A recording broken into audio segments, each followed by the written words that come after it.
नमस्ते, स्वागत। मैं सुरेश कुमार मिठारवाल। आज के व्याख्यान के अंतर्गत हम राजनीतिक शक्ति एवं सत्ता का अध्ययन करेंगे। पिछले व्याख्यान में हमने राजनीतिक शक्ति का विस्तृत रूप से अध्ययन किया था। राजनीति विज्ञान में राजनीतिक शक्ति एवं सत्ता आपस में जुड़े हुए हैं। दोनों ही अवधारणा राजनीति के लिए महत्वपूर्ण मानी जाती हैं। इसलिए हम शक्ति और सत्ता में अंतर संबंध का अध्ययन करेंगे। राजनीतिक शक्ति के बारे में हमने अध्ययन किया था कि शक्ति एक योग्यता, सामर्थ्य है, एक क्षमता है जो व्यक्ति स्वयं के लिए या समाज के लिए कुछ करने के लिए दूसरे के व्यवहार और कार्यों को प्रभावित करता है या अपने अनुकूल बनाता है, उसलिए शक्ति का प्रयोग करता है। जबकि सत्ता किसी व्यक्ति, संस्था या नियम या आदेशों का पालन दूसरों के द्वारा सही या उचित मानकर स्वेच्छा से किया जाता है, वह सत्ता होती है। अर्थात सत्ता के पालन के पीछे शक्ति नहीं होती। लोगों द्वारा अपने हित में या स्वेच्छा से या उचित मानकर ही नियमों का पालन करते हैं, जन कल्याण के हित में नियमों का पालन करते हैं। शक्ति के साथ जब वैधता जुड़ जाती है तो वह सत्ता का रूप धारण कर लेती है। सत्ता का निवास किसी पद, संस्था में निहित होता है जो जनहित में ही उपयोग में लाया जाता है। राजनीतिक शक्ति और सत्ता दोनों के में आपसी घनिष्ठ संबंध हैं, लेकिन फिर भी इन दोनों में आधारभूत अंतर पाया जाता है। पैसा, धन दौलत की शक्ति, पानी पीने की शक्ति, बिजली की शक्ति, गैस सिलेंडर को घर पर पहुंचाने की ये शक्तियां हैं। इन शक्तियों को एक सामूहिक शक्ति पुंज भी कहा जाता है, लेकिन इन को जन कल्याण के हित में लोगों के घर तक पहुंचाना या इनकी व्यवस्था करना के लिए एक प्रणाली होती है, और उस प्रणाली के तहत जो लोग काम करते हैं वो सत्ताधारी होते हैं, अर्थात वही सत्ता होती है।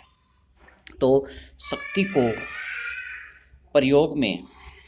उपयोग में लेने के लिए सत्ता की आवश्यकता होती है। तो इस प्रकार दोनों में घनिष्ठ संबंध है, फिर भी दोनों में आधारभूत अंतर पाया जाता है। शक्ति और सत्ता में अंतर। नंबर 1, वैधता के आधार पर। वैधता का मतलब होता है सहमति, अर्थात कोई कानून, कोई नियम जिन्हें जनता उचित समझे या अपनी अनुमति प्रदान करे, वह वैधता होती है। जिन कानूनों को, जिन नियमों को, जिन आदेशों को जनता उचित नहीं समझती, उन्हें अवैधता कहते हैं। तो सत्ता का आधार वैधता होता है। राजनीति के अंदर चुनाव होते हैं, जनता की सहमति से व्यक्ति को चुना जाता है और वही कानून का अनुपालन करवाता है। तो ये भी एक वैधता का ही रूप है। वैधता का निर्धारण कानून के द्वारा ही होता है, जबकि शक्ति का वैधता से कोई संबंध नहीं होता। शक्ति उचित और अनुचित भी हो सकती है। शक्ति जन सहमति पर आधारित भी हो सकती है और सहमति पर आधारित नहीं भी हो सकती। जैसे एक तानाशाही शासक के द्वारा जनता को दिया गया आदेश वैध भी हो सकता है और अवैध भी हो सकता है। नंबर 2, कानून। सत्ता में कानून निहित होते हैं। अर्थात सत्ताधारी द्वारा कानूनों के अंतर्गत रहते हुए ही अपने आदेश का अनुपालन करवाया जाता है। उल्लंघन करने वालों को दंड का प्रावधान भी किया गया है। अर्थात सत्ताधारी या सत्ता कानून में निहित होती है। कानून के अभाव में सत्ता का औचित्य नहीं है, जबकि शक्ति किसी प्रकार के कानून, नियम या आदेश से बंधी हुई नहीं होती। ये स्वच्छंद भी हो सकती है। नंबर 3, प्रत्यायोजन। प्रत्यायोजन का अर्थ होता है सत्ता का ऊपर से नीचे की ओर हस्तांतरण, अर्थात उच्च अधिकारी से निम्न अधीनस्थ अधिकारी की ओर आदेशों का अनुगमन ही प्रत्यायोजन कहते हैं। सत्ता में प्रत्यायोजन निहित होता है, अर्थात सत्ता ऊपर से नीचे की ओर चलती है। आदेशों का उच्च अधिकारियों के द्वारा जो आदेश, जो कानून जारी किए जाते हैं, निम्न अधिकारियों द्वारा उनका स्वतः ही अनुपालन किया जाता है। तो शक्ति में प्रत्यायोजन का नियम लागू नहीं होता। नंबर 4, जवाबदेहिता। सत्ता में जिन लोगों में सत्ता निवास करती है उन लोगों को जवाबदेही बनाया जाता है, अर्थात प्रशासनिक अधिकारी नियमों और कानूनों के प्रति जवाबदेही हैं। राजनीतिक नेता जनता के प्रति जवाबदेही होती है, अर्थात बिना जवाबदेहिता के सत्ता का अनुपालन नहीं किया जाता, जबकि शक्ति का जवाबदेहिता से कोई संबंध नहीं होता।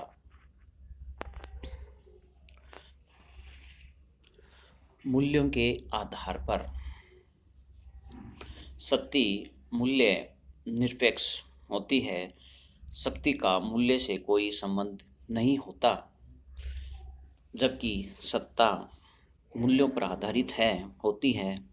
परंपरा, रीति रिवाजों, इतिहास, कानून, जन सहमति से सत्ता जुड़ी होती है। सत्ता का प्रयोग जन सहमति के आधार पर ही किया जाता है, जबकि शक्ति का प्रयोग मूल्य निरपेक्ष होने के कारण कहीं भी किसी भी रूप में इसका प्रयोग किया जा सकता है। नंबर 6, भौतिक और वैधानिक आधार पर शक्ति भौतिक होती है, जबकि सत्ता वैधानिक होती है। सत्ता विधान से, संविधान से सत्ता का संबंध होता है, कानूनों से सत्ता का संबंध होता है, जबकि शक्ति का कानून से कोई संबंध नहीं होता। ये आर्थिक भी हो सकती है, शारीरिक भी हो सकती है और मानसिक या मनोवैज्ञानिक भी हो सकती है, लेकिन इनका उद्देश्य ये इनके इन प्रकार सर्वोच्च सत्ता प्राप्त करना होता है। नंबर 7, साधन व कर्ता के रूप में अंतर। शक्ति असंस्थागत, अनिश्चित, अमूर्त, अवैधानिक होती है। शक्ति का कोई निश्चित स्वरूप नहीं होता, शक्ति प्रकट नहीं होती, इसका विधान से, नियमों से, कानूनों से कोई संबंध नहीं होता, जबकि सत्ता किसी संस्था विशेष में निहित होती है, निश्चित होती है एवं मूर्त होती है और वैधानिक इसका आधार होता है।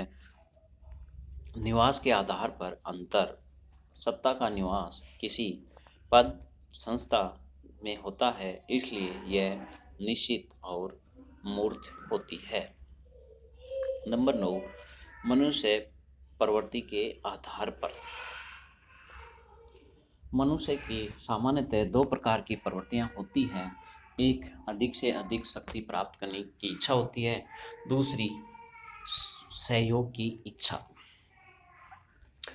राजनीतिक व्यवस्था में जब अधिक से अधिक शक्ति प्राप्त करने की इच्छा होती है तो वह मनुष्य की प्रवृत्ति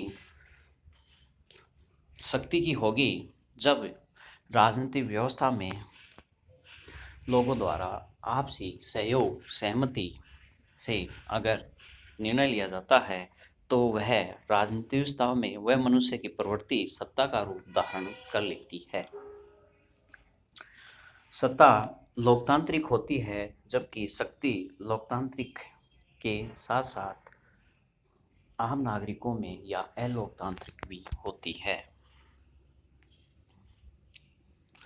अंततः कहा जा सकता है कि शक्ति और सत्ता मिलकर ही शक्ति और वैधता मिलकर ही सत्ता का निर्माण करते हैं। शक्ति और सत्ता आपस में घनिष्ठ रूप से जुड़े हुए हैं।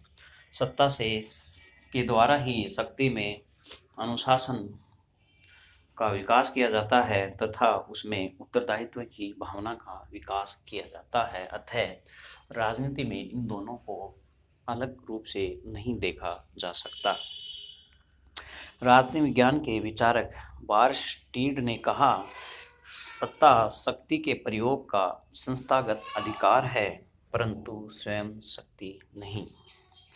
कि सत्ता में शक्ति निहित तो होती है, लेकिन सत्ता स्वयं शक्ति नहीं हो सकता। कार्ल जे पैट्रिक ने कहा, सत्ता शक्ति के साथ चलती है, अर्थात इनका मानना है कि सत्ता और शक्ति अलग नहीं हो सकते, दोनों साथ साथ ही चलते हैं। हेनरी फेयोल ने बताया, सत्ता आदेश देने का अधिकार है और आज्ञा का पूर्णतः पालन करवाना शक्ति का काम है। अर्थात किसी भी प्रकार के कानून का निर्माण करना सत्ता का काम है, लेकिन उसका अनुपालन करवाना ही शक्ति है। तो आज का व्याख्यान बहुत ही सफल रहा और सभी को धन्यवाद।